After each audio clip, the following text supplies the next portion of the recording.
I first started playing Minecraft during 1.4.7. 1.4 was called the Pretty Scary Update and included 5 new mobs, 9 new items, 10 new blocks, new sounds, structures and commands, the normal stuff.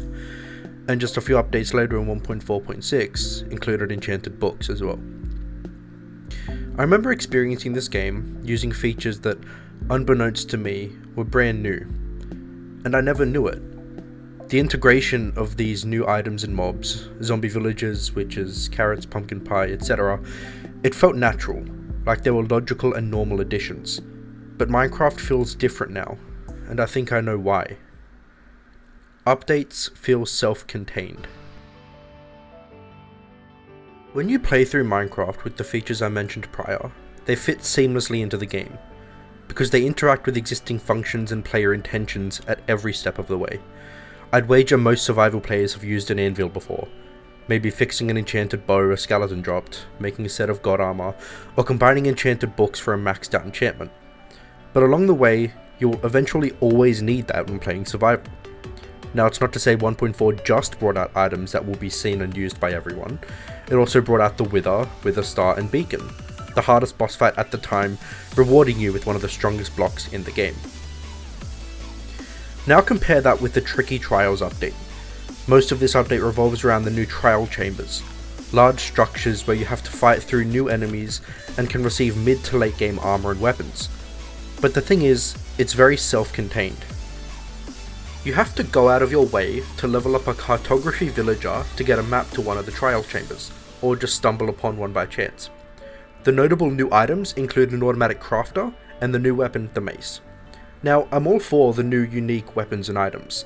The trident remains one of my favourite weapons in the game due to its unique functions and model, but the mace is just broken. It can one-shot the warden under the right circumstances.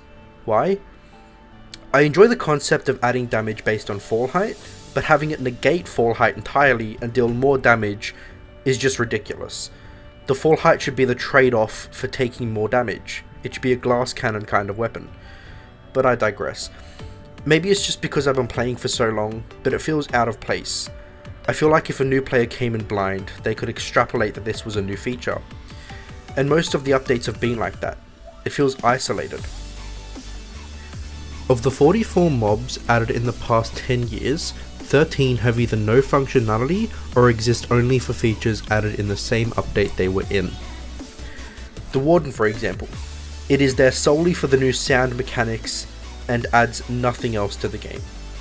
I'm not saying we shouldn't have these flavor mobs like the fish swimming around or the frogs and stuff, but they just feel niche. You may argue that classic animals like cows and creepers only have function in the update they came from, but that's not quite true. Creepers can manually be charged with the trident now, adding increased danger when fighting them, and if the player wields a trident, forces them to adapt. The cow, as another example, can be used for their leather in crafting item frames, for enchanting books, or trading or as a trade from both villagers and piglins. All the features I just mentioned were added in a later update from when the mob was added. So what do? How do we fix it and make the game feel more natural, as opposed to this hodgepodge of various ideas and additions?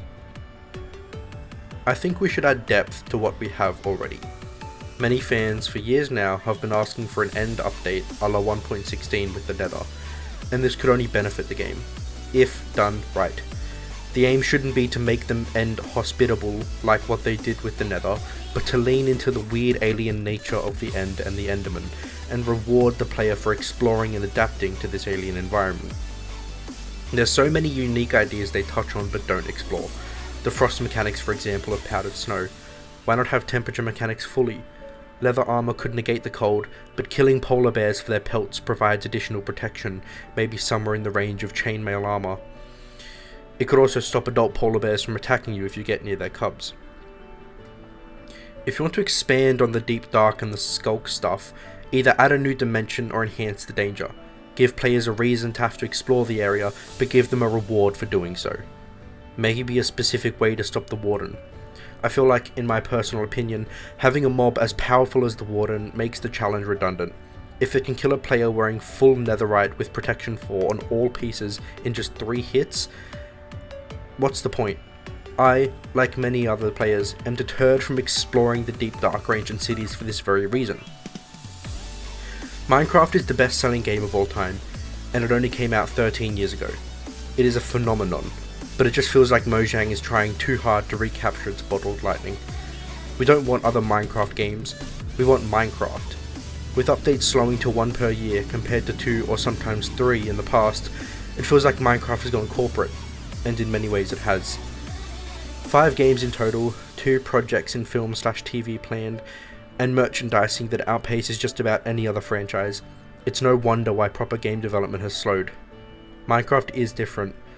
I'm sure the developers still enjoy working on the game, but it's come so far from being an indie Swedish game development company, and maybe not for the better. Microsoft has practically unlimited resources, but with the death of many other game development companies under its belt, maybe it's trouble in paradise for a company as a whole. Or maybe it's just greedy executives worried more about short-term profit than customer retention. But that's a whole nother story. Thank you guys very much for watching. I hope you enjoyed. Minecraft has been a very big part of my life for as long as I can remember, like over a decade now.